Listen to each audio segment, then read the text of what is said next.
9 de la mañana con 54 minutos. Abrimos otra de las charlas aquí en Arriba Gente. El proyecto Sitios de la Memoria respalda comunicación, documentación sobre el periodo de dictadura y sus años previos en blockchain en forma descentralizada para preservar justamente su integridad y que nadie pueda alterarlos, modificar ni destruir, que esto es lo central de este objetivo que persigue. Para conocer los detalles vamos a recibir a su coordinadora, Mariana Rizzo, y a Gustavo Echandi, que también es director de la agencia Invented, porque me parece interesante poder comenzar por el trabajo que realiza Sitios de la Memoria y la importancia que tiene este blockchain en esa documentación. Bienvenidos. Bueno, muchas gracias por la invitación. Sitios de Memoria, que se puede ver en sitiosdememoria.uy, es un proyecto que recopila en una web información sobre el terrorismo de Estado. Empezó siendo una sistematización de lugares represivos, o sea, uno va a encontrar un mapa donde hemos georreferenciado lugares que funcionaron como centros clandestinos, cárceles políticas de adultos, de adolescentes, bueno, cuarteles, batallones, todos aquellos lugares a lo largo del territorio nacional donde se organizó la represión del terrorismo de Estado desde el 73, pero también los años previos, que como ustedes sabrán, ya desde los años 70 en el Parlamento se presentaban denuncias de torturas en comisarías, en cuarteles de todo el país. Empezamos haciendo eso y posteriormente fuimos desarrollando la incorporación con el apoyo de madres y familiares, de detenidos desaparecidos y de Crisol, de documentación de época, especialmente audiovisuales, libros, artículos, prensa y lo que nosotros llamamos una línea de trabajo que son las memorias del movimiento popular, donde recopilamos y digitalizamos volantes, boletines, folletos, artículos de esa época y hablando sobre estos mismos temas. Todo eso tiene un valor importantísimo en la historia, en lo que ha sucedido a lo largo de estos 50 años, sobre todo en aquella época, y eso necesitaba un respaldo, una forma que no se pueda destruir, más allá que alguien puede alterarlo, pero sí el origen de esa documentación era necesario y por eso tendríamos que explicar qué es el blockchain. Tal cual. Mucha gente puede no saber qué es. Tal cual. Blockchain es una tecnología que es cadena de bloques, que lo que hace es almacenar información de una manera descentralizada. A ver, muchas veces nosotros cuando los sitios web o ese tipo de cosas están hechos en servidores, son servidores 100% vulnerable a un hackeo. Si vos centralizas todo en un lugar, ese lugar es alterado, vos podés perder esa información. Blockchain surge en el 2013 más o menos y se populariza con las criptomonedas y los criptoactivos, que lo que hace es, de una forma descentralizada, almacena información para poder hacerlo justamente invulnerable. ¿Hay peligro de que sea vulnerada esa información? ¿Hay una sospecha de que podría pasar o ha pasado? Yo no te sé decir si hay una sospecha. Hay, por ejemplo, antecedentes. En Turquía, por ejemplo, en 2017, el gobierno censuró Wikipedia, ponele, porque le parecía que daba un tipo de información que no le convenía. Entonces, la censura es algo que está muy vulnerado y muy ahí al alcance. Y, por ejemplo, la descentralización y blockchain puede llegar a ayudar a que eso no pase. O sea, eso estar en vez de almacenado en un solo ordenador, digo, una sola computadora, va a estar en muchas direcciones, Exactamente. Disco duros. ¿Cómo se distribuye para llevarlo un poco más a materializarlo, imaginarnos cómo es? Exactamente. Nosotros utilizamos una en particular que se llama IPFS, que lo que hace está caracterizada por el almacenado de documentos. Hay otras, por ejemplo, como por ejemplo, no sé, la que utiliza Bitcoin, que es más que nada para almacenar este tipo de criptoactivos. Después está Polygon, que también son para los NFTs, por ejemplo, que es otra cosa que estuvo bastante de moda. Nosotros lo que hicimos fue tratar de utilizar una tecnología que está muy como caracterizada a cosas como banales, como puede llegar a ser el arte digital o cosas así. Es decir, bueno, tiene una forma de ser utilizada para solucionar algo que nosotros vemos como una problemática local y más cercana. ¿Por qué no usarla para algo que nos sirva si en sí es una herramienta? Vos lo usás para lo que sientas que pueda servir. Mariana, vos enumerabas parte de los documentos, materiales que hay allí en Sitios de la Memoria.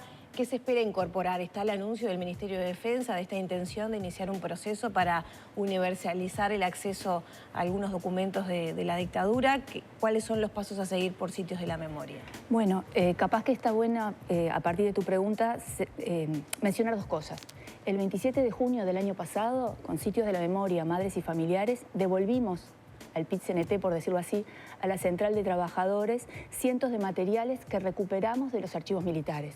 O sea, en sitiosdememoria.uy tenemos un sector que dice desincautados, y a partir de esos mismos archivos, con apoyo, por supuesto, de Madres y Familiares, fuimos retirando una pequeñísima parte de un montón de archivos del movimiento popular. ¿Por qué?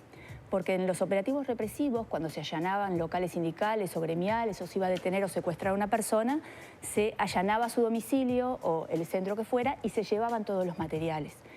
Esos materiales prolijamente fueron documentados por los servicios de inteligencia y los servicios militares, y muchas veces solo son encontrables allí. Ese volante del Sindicato de Remolacheros de Paysandú, un boletín de la iglesia bueno, ahora no me acuerdo, de la zona de Casaballe, donde les pareció que era muy riesgoso porque hablaba de la necesidad de respetar derechos humanos. Eso era allanado, era documentado y quedó en esos archivos atrapado. Venimos realizando desde hace 1 año y medio una tarea de desincautación, o sea, no son materiales sensibles, son materiales que fueron hechos para la difusión pública, y ahí se pueden encontrar en Sitios de Memoria. Del proyecto no tengo opinión, más allá de la opinión que ha dado Crisol y Familiares, de que lo que sí se sigue reclamando es la aparición de la totalidad de los archivos que están todavía en poder bueno, del Estado, ¿no? De algún sector del Estado. Y puede ser que me haga una pregunta que creo que no es llover sobre mojado. ¿Por qué es importante tener acceso a volantes, a cuestiones que podrían llegar a considerarse menores de la época? Para nosotros, primero, que esos documentos representan todo un enorme esfuerzo de muchas personas, o sea, son producciones colectivas, desde la prensa, los volantes, los documentos. A veces involucraron la militancia y el riesgo de cientos o de miles de personas, en un contexto autoritario de mucho riesgo, ¿no? Donde tener ese volante, donde tener ese documento podía implicar la muerte, la tortura, la cárcel. Y hoy tenerlos presentes es además revivir la versión hecha en el momento por esas personas y las discusiones que en ese momento se estaban dando. Uno a veces piensa que pasados los años, pasados 50 años del golpe de Estado, no se va a encontrar con discursos negacionistas de la tortura o de los crímenes de lesa humanidad o de lo terrible que fue el autoritarismo para toda la sociedad, no solo para un sector o para un pequeño grupo de personas. Y sin embargo, sorprendidos, a veces nos encontramos que hay gente que minimiza lo ocurrido, que lo niega.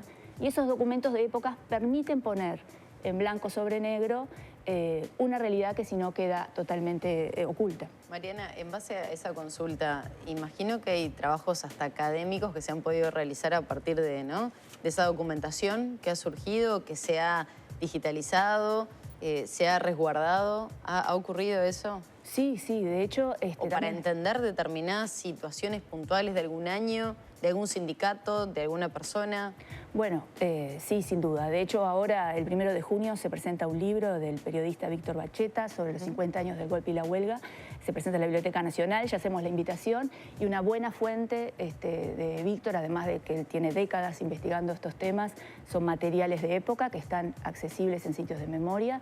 También, bueno, nos han consultado de estudiantes de maestría o de doctorado de Uruguay y del exterior, pero también fundamentalmente le llega a docentes y a estudiantes de liceo que tienen que hacer un trabajo sobre la dictadura o algún tipo de... Claro. Y ahí encuentran un montón de material. Bueno, los periodistas, ¿no? A veces nosotros nos enteramos de que están entrando mucho a algún sector de la web porque salió alguna noticia y bueno, y ahí es una fuente de imágenes que es bueno decir que además están liberadas para el uso y son de dominio público, desde los documentos hasta las imágenes. No hay que hacer una solicitud para poder acceder. No. Y en eso la tarea de los compañeros de Invente de ayudarnos con el respaldo. Y ahí, Gustavo, eso no termina, ¿no? Porque van desincautando paulatinamente en este proceso que vos mencionabas. O sea, que el proceso de ir incorporando y metiendo en el blockchain es... No, claro que no. O sea, este proyecto también me gusta aclarar que es una colaboración con la gente de Futuria, que es una como la aceleradora de proyectos en Web3 que se encarga de este tipo de cosas. Claramente sí, lo que hay que hacer es, mientras este material va creciendo, hay que ir como respaldándolo, ir actualizándolo. Más o menos. Hasta el momento hicimos un solo proceso de subida, ahora hay que ir como siguiendo, como actualizándolo. ¿Y por ejemplo, yendo a la parte, un ataque, por ejemplo, cibernético, un hackeo, ¿cómo se podría evitar a través de esto? Porque vos decías, se intenta atacar una fuente, bueno, hay otra que lo respalda, entonces así.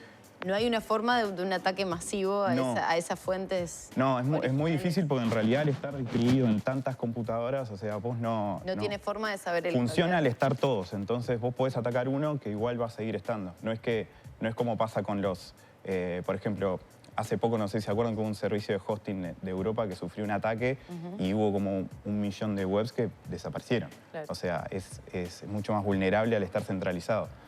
Ustedes desde el sitio de la memoria decían que no tienen un registro de un posible ataque o hackeo a la información y documentación. No, nosotros no tenemos, de hecho el proyecto se lanza en octubre del 2019 y no hemos tenido, más allá de recibir algún correo, algo hostil, no hemos tenido demasiados ataques ni nada, pero es cierto esto que plantean los compañeros, por eso nos pareció muy buena esta colaboración, porque además de tener en un servidor, como tenemos respaldada la web y todos los documentos, esta estrategia y esta capacidad descentralizada de brindar una seguridad extra permite para mí 2 cosas que son muy importantes.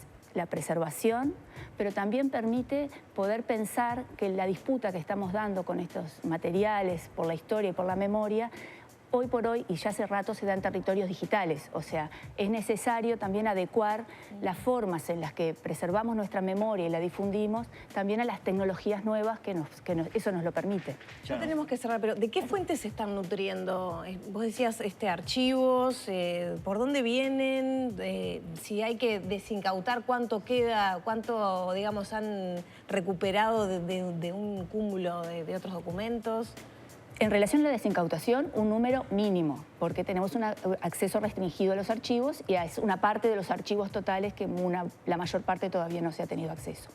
Pero en relación a las fuentes, tenemos desde las fuentes que son los propios sindicatos, organizaciones sociales, por decir CERPAG, el propio archivo de madres y familiares, lo que estamos digitalizando, pero también personas que nos escriben, que se acercan a sitios de memoria y nos dicen, tengo acá este folleto que mi abuelo guardó durante 60 años y que realmente, bueno, nosotros lo digitalizamos y lo devolvemos, no nos quedamos con ese documento que a la larga de estos años, además de un valor político, un valor de memoria, tiene un valor afectivo para muchas personas.